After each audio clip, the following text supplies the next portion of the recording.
Estamos de volta para a Comissão Executiva. São convidados desta edição Rui Leão Martinho, bastonário da Ordem dos Economistas, e também Maria Teodora Cardoso, é Presidente do Conselho das Finanças Públicas. Doutora, começava por lhe perguntar, ou por fazer uma constatação, a economia também não deixa de ser uma ironia, porque passámos uma série de anos a olhar para Portugal quase independente do setor produtivo, nomeadamente indústria e agricultura, e ao passados estes anos todos estamos exatamente a regressar aí, a fazer investimentos nesses dois setores importantes e a percebermos que também podemos ser competitivos e somos competitivos nesses dois setores.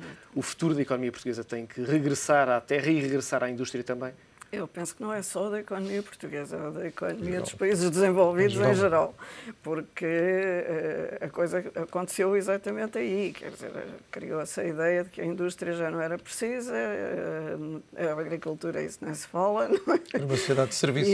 E, portanto, era as sociedades de serviços. Não há dúvida que os serviços vão continuar a ter um peso muito grande, isso aí nem se discute, mas que vai ser preciso manter um setor industrial e um setor agrícola importante. E, aliás, nós vemos dentro da União Europeia o país que se mantém mais competitivo é a Alemanha, exatamente porque nunca deixou fugir a indústria e soube gerir muito bem isso.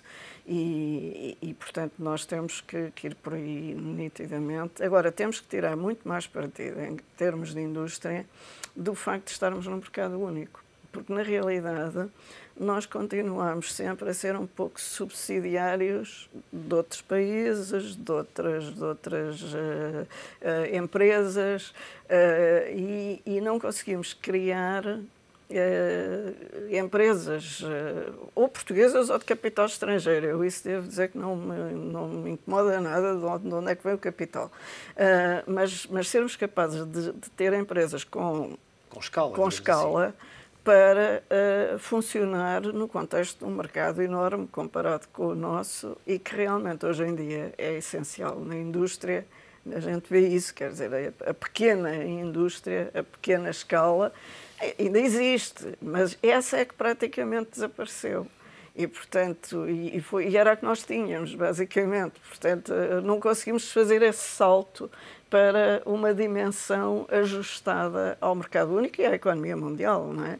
Estamos a fazê-lo agora, a pouco e pouco, mas precisamos de muito mais força aí. Rui Leão Martinho, porquê é que falta tanto esta escala, esta junta de esforços? Perdão, muitas vezes não só uma grande empresa, mas o conjunto de pequenas empresas conseguirem juntar. Pois é, tal questão que já tenho falado, exatamente, das empresas pequenas portuguesas têm que trabalhar em rede, têm que se associar, têm que pensar que só com a conectividade com outras empresas é que se conseguem desenvolver, porque estão no mercado global. Aliás, há pouco, quando a doutora Teodora Cardoso falava da evolução, e muito bem, da economia portuguesa, é a partir ali dos anos 90 que nós, Portugal, demonstra que não entende a questão da globalização e que não entende a questão das reformas que era preciso fazer, até com uma situação nessa altura financeira bastante positiva. Portanto, nós podíamos ter começado aí e aquilo que era preciso reorganizar, reordenar, seja na educação, seja na saúde, etc., tinha sido menos doloroso. Hoje estamos a fazê-lo numa fase mais complicada, debaixo de uma pressão que é também política, sobre a questão de estarmos ou não estarmos intervencionados ou ajudados ou apoiados por organizações internacionais, mas tem que se fazer. Nas pequenas e médias empresas, penso que trabalhar em rede, manter conectividade com outras empresas e olhar para três coisas.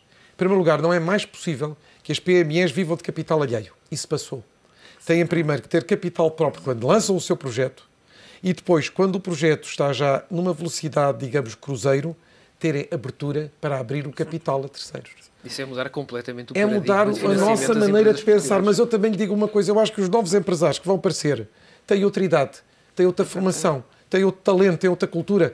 É esta geração das faculdades que está a ser empreendedora. E, portanto, vai para a agricultura, como poderá ir para certos setores da indústria. Agora, o que é evidente é que temos que fazer esse caminho.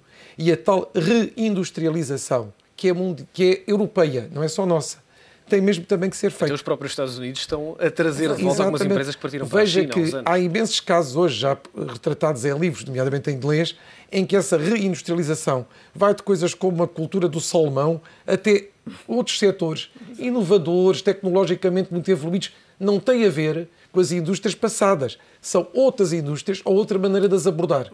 Porque mesmo os alemães, só para terminar, que têm aquela indústria tradicional, onde aí têm sempre mantido e conservado e também inovado dentro dela, tentam agora procurar, porque estão a fazê-lo, outras indústrias para complementar aquelas que eles têm, porque já perceberam que para competir com o outro lado do mundo, pelas Ásias e pelos Orientes e tal, eles precisam ter mais do que isto. Ora, nós, num espaço tão pequeno como é Portugal, ter uma dúzia de empresas inovadoras que comecem exatamente a dar o exemplo era ideal. Porque depois também sabe que há aqui um efeito quase imitação e começam a aparecer mais empreendedores. Mas é necessário criar essa primeira linha de empreendedores e de investidores, sejam portugueses, sejam estrangeiros, ou sejam os tais portugueses, que eu tenho sempre muita fé nestes portugueses da diáspora, que contam histórias de sucesso em todo o mundo e que realmente convinha nós tentarmos aliciar para Portugal.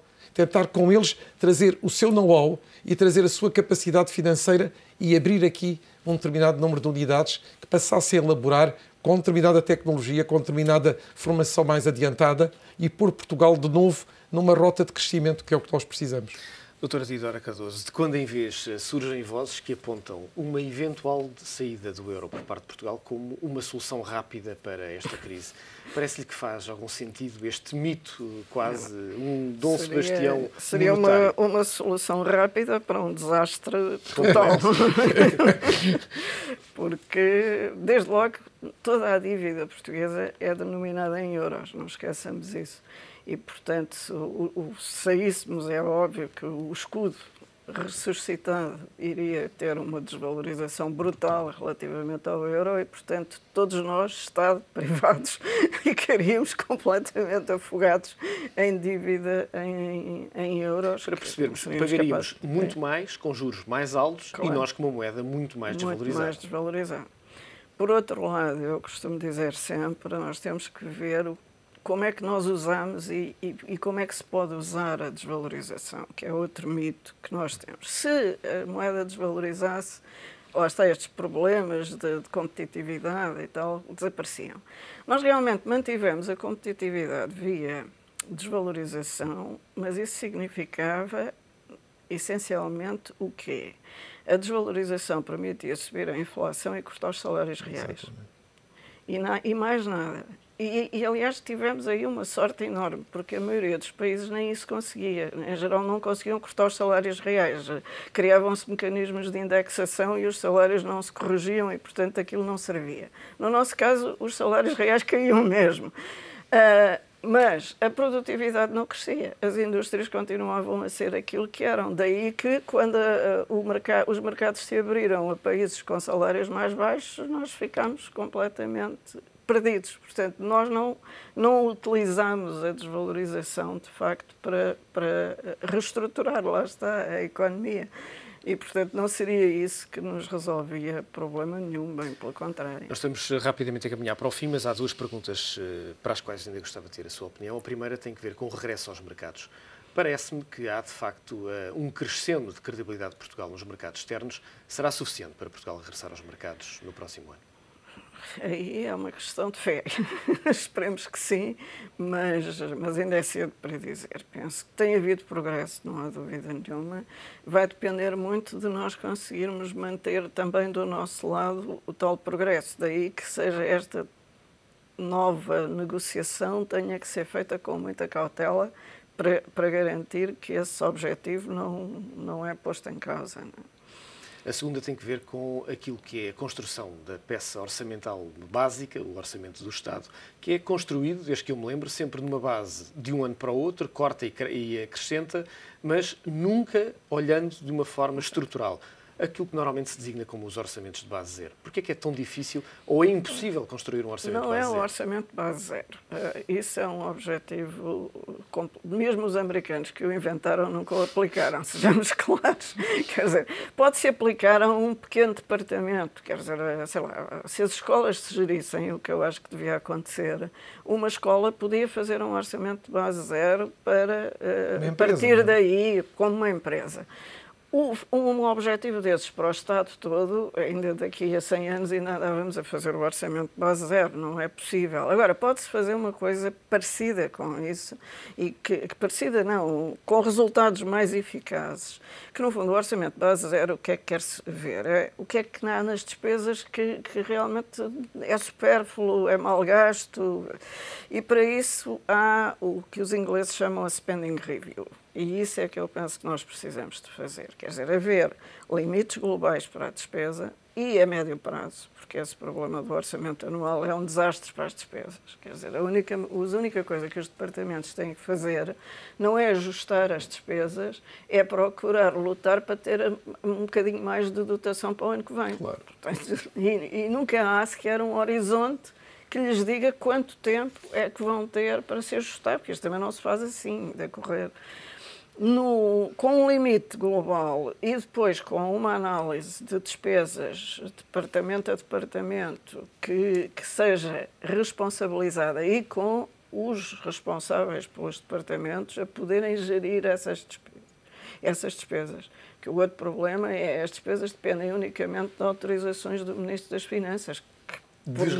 Melhor que ele saiba, que ele seja, não pode fazer isso bem feito. Têm que ser os gestores de cada ministério e serem responsabilizados por isso com limites que são definidos, tendo em conta exatamente os tais cortes das tais coisas. Isto pode-se fazer em meses, não é uma coisa que leve anos e atinja o mesmo resultado do orçamento de base zero. Nós terminamos sempre esta Comissão Executiva com uma proposta de livro. Hoje o livro chama-se Pacto de Silêncio e o Rui Leão Martinho já o leu e conhece o que é que podemos ler nesta obra. Pois esta é uma obra um bocadinho diferente das que costumamos normalmente aqui referenciar. Trata-se do economista, nosso colega com muitos anos de trabalho na banca e que faz o seu terceiro romance, a sua terceira ficção, mas baseado no que se passa exatamente nos mercados financeiros, na vida bancária ou do setor bancário e financeiro em geral, e neste livro atravessa sobretudo Portugal desde o fim do Estado Novo até à atualidade. E, portanto, temos aí um painel do que é Portugal e das características das várias classes que se integram, digamos, ao longo do romance e se cruzam. É interessante, é bom de ler e teremos aí muitas identificações de determinado tipo de coisas que aconteceram nestes anos. Muito bem, uma obra interessante. Temos 10 segundos, doutora Teodora Cardoso. Já conhece a economia portuguesa há muitos anos, não resisto a fazer-lhe uma pergunta. Acredita que vamos ainda viver em momentos fora de crise, Portugal? Acredito. Fica essa mensagem de esperança. Foi um gosto tê-la nesta Comissão Executiva, Dr. Rui Leão Martinho. É sempre um prazer recebê-lo nesta Comissão Executiva, um programa feito em colaboração com a Ordem dos Economistas, que regressa amanhã. Aproveite este ano.